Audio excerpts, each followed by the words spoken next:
Class, peace and overstanding. It is a great time. I'm really excited for all of you that are coming to Southern University. This is going to be a great experience.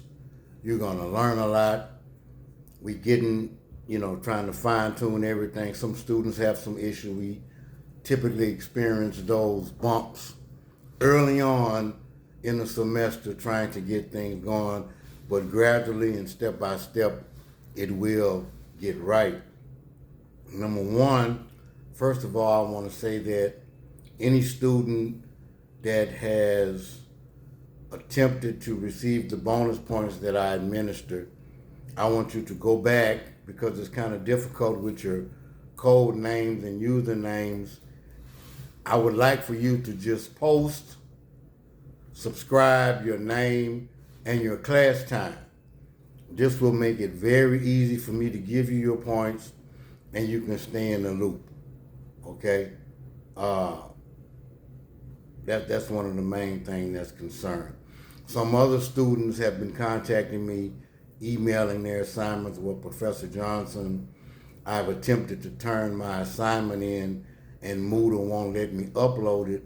And the reason why that is occurring is that 9 times out of 10 you're late.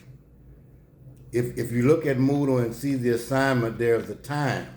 You can't just turn it in at any situation. That's why I was saying it is paramount that you are aware of your assignments and when things are due. You have to look at that daily to understand when things are due. That's on your body, as they say. So I've allowed some people to kind of, just your first little strike. So we're going to be allowing that this time. As I said, I'm not the enemy. So hopefully we can move forward and learn some things. I want to add to your circle of knowledge daily. If you hold up or draw a circle on a piece of paper or in your mind, everybody has a circle of knowledge. And with that circle of knowledge, there are going to be things that are added daily because you are constantly being bombarded with information. Your mind is processing it, storing it in your recall, storing it in your long-term as well as your short-term memories. So we're going to try to add some things. You can't, just because you have never heard a thing does not necessarily make it true or untrue. But with that being said, I have another phrase that I want you to submit to your memory. And it is a personal catchphrase of mine. And any of my students in my 11 years, when I see them and I ask them to quote it, it kind of does me well when they do. Always investigate the information you receive. If it is indeed the truth, it should stand the test of investigation. Always ask why. Write that down. I want you to learn that, and I will be asking you that over the course of the semester. So first of all, to my 9:30 class, we kind of had an issue the other day. So we're going to move forward, and I'm going to bring you up to speed. But those of you who I have met with, and you kind of got to lay of the land, we talked about societies, we talked about culture, which is a part of society. We talked about civilization, and we talked about reality. Now, one of the key things when we studying history, we talking about civilization, I alluded to the fact of a society's stage of development. Civilization alludes to or renders in the vein of development.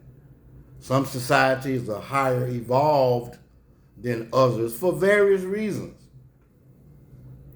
That's another talk show. There's different reasons that societies are evolved farther than others. So we're going to talk about that too. I want to give you 2 definitions today that I want you to add to your notes. The first is the word philosophy. I'm going to give you 5 seconds and kind of think about that and kind of say what it means in your mind, and I'm going to give you the definition of it. Philosophy is the study of knowledge, reality, and existence. To know.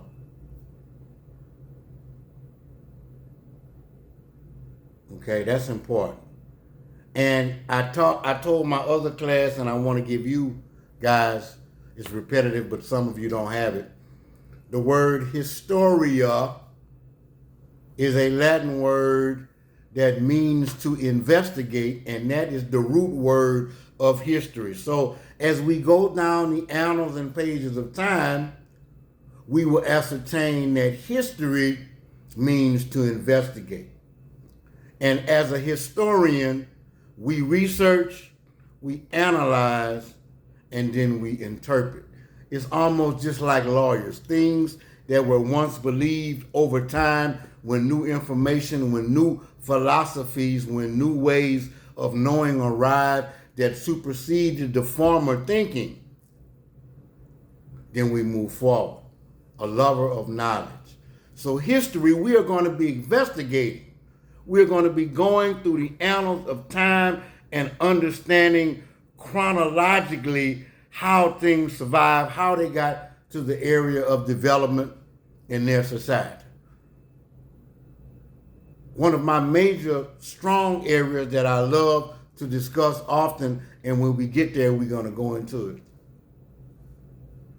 They often talk about the Egyptians and Eastern Kemet, etc., how these people were the civilizers in antiquity and teachers of the Greeks and the Romans, and gave them knowledge because they were allowed to come in and study in the great library of Alexandria.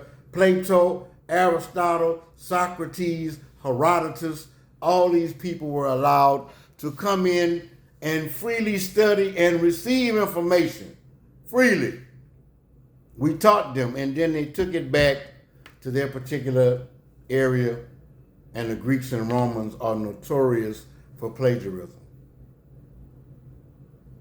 We'll get deeper into that too at a later time.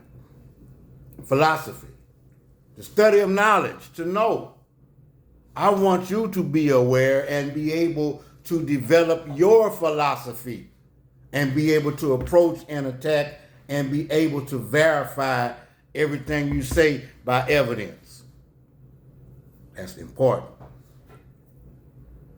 We also are going to talk about, guys, the 4 methods of attaining knowledge. The 4 methods of how one can learn. The first one is authoritative. The second, the method of authority. The second one is the method of intuition. The third one is the method of tenacity. And the fourth one is the method of science. The method of authority is a very strong and dominant one that has resonated in many of our lives. We've all had an authoritative figure because the mother is the first teacher of the child. The message that the mother or family structure, which is a microcosm of society, gives to the child is the message that the child relates to the world. The mother and father are the first teachers of the child. They emulate their learning and they develop their personalities over time in their youth, and they build language, etc. That's important. So we're going to look at the method of authority, how we've learned things. The method of intuition. You're just kind of guessing. You feel a certain way, but it can't be proven. But the one that's rooted and clear of conjecture is the method of science. That which can be tested and measured. That which can be proven. You can't just go to court and say, Judge, I have faith that person X did not commit this crime. it will be good night. The other lawyer will say, we have evidence, proof. We got your fingerprints, we have your DNA, we have an eyewitness, you were caught on camera, your phone pinged off the tower. You have to be able to prove a thing in this society, and that's very important. So moving into chapter 1, we want to try to add something to our circle of knowledge today. And chapter 1, guys, if you've been able to get into the text, get on Brightway and find these things, we just want to briefly kind of just introduce and give you a look at what we're going to be talking about. The first chapter addresses, and it's fun when we look at it. I already gave you what is history and why Historia, to investigate, to study, to have a chronological record of events that have occurred. Sometimes history can be manipulated. Oftentimes it is. The so-called Negro here in America has had his history destroyed, or he doesn't even know his true history. All he knows is what was passed down by the former slave master to those who were enslaved individuals. And by the way, in my class, we don't recognize the term slave. We say enslaved individuals because we hold true to the humanity of our ancestors. This is true. We hold true to that. They were humans, they weren't property, they weren't animals, they weren't savages. We hold true to their humanities. So in my course, in Professor Johnson's course, we don't say slave. We say enslaved individuals. And again, as I was telling my other class, we don't shrug our shoulders and say, I don't know. I'm looking for evidence of original thought and reciprocity. I refuse to just stand up in front of you and lecture and talk. You have to be prepared. And we are going to have dialogue, reciprocity, an equal exchange to the best of your ability, and I will meet you where you are. I know this already. I know it. So we're going to go from there. So chapter 1 talks about the origins of civilization, and I asked my class Thursday at 2 o'clock, what is the out of Africa theory? What does that mean? Who knows? What's the out of Africa theory? The out of Africa theory or out of Africa hypothesis, which is based on evidence that the oldest human remains to the species in which we belong to, Homo sapiens, about 300,000 years ago, existed in Africa and nowhere else. It's a strong comment. So I say to you that the black man is the original man. The father and mother phenotypically and genetically of civilization. We're going to talk about genetics and look at how these things work. Genetic variants, genetic isolation, DNA, how that whole thing works. Dominant, homozygous dominant, homozygous recessive traits, gene pool, and the diaspora of the original man out of Africa. In addition to that, the supercontinent Pangea. Those of you remember from high school that the earth shifts on its tectonic plates. But once upon a time, the landmass was consolidated.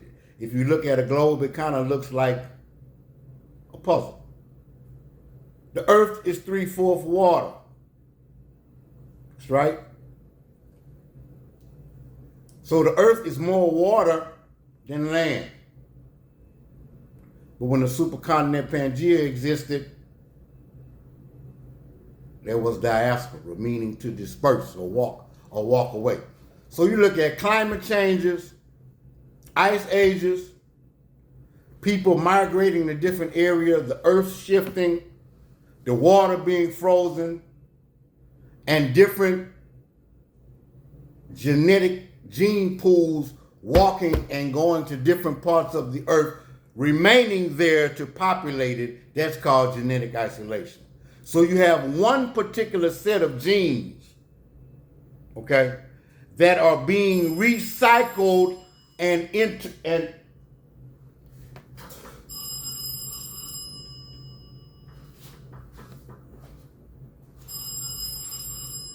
one particular set of genes that are being recycled and just reused, producing a particular phenotype, a particular look. So, moving forward, we talked about civilization, we talked about culture, we talked about societies, and that the word civilization comes from the Latin word civilis, which means to be a citizen. So, to be a citizen of an organized aggregate group of people, a society. Okay? Civilis, citizen. Historia, history. To investigate. Civilis means to be a citizen. Man is a social creature, and coming out of the state of nature, solitary man found over time that it was better to live as a collective unit. Families began to unite, create tribes, villages, towns, cities, states, country. Man claims land and gravitates toward the group that he belongs to over time. So we're going to look at how these things develop.